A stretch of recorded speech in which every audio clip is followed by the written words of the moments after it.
Confirmation bias is the most expensive cognitive bias in trading.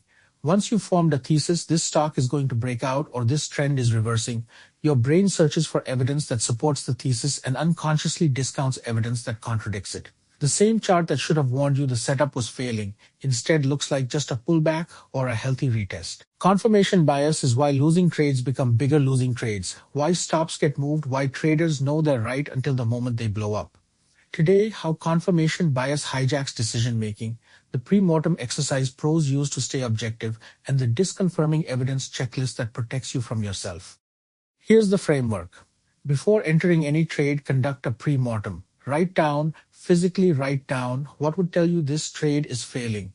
Be specific. A close below the recent swing low, a failed retest of the breakout level, volume drying up on the next pullback. This list is your disconfirming evidence checklist. During the trade, you don't ask, is my thesis still right? Confirmation bias will always answer yes. You ask, has any of my disconfirming evidence appeared? If yes, the trade is failing regardless of what your conviction says. The pre-mortem forces objectivity by defining failure before you have skin in the game. Watch this in a synthetic chart. A trader enters long on a breakout, thesis intact. Price extends, then pulls back to retest the breakout. The retest fails, price closes below the breakout level on heavy volume. That close was the disconfirming evidence. The thesis is now broken, but the trader is invested in being right. They tell themselves it's a healthy retest, that the close is one bar of noise, that the trend will resume. Each subsequent lower low is rationalized. By the time they finally exit, the position is down 20% and the chart has clearly turned. Confirmation bias kept them in well past invalidation. Here's the key. The pre-mortem only works if you commit to it mechanically. Before clicking entry, write down 2 to 3 specific conditions that would invalidate the trade. Keep that list visible during the trade, taped to your monitor, in your trade journal, anywhere you can't avoid it. When one of those conditions triggers, exit. No, just one more bar. No, maybe it's still working. Mechanical execution beats your biased post hoc reasoning every time.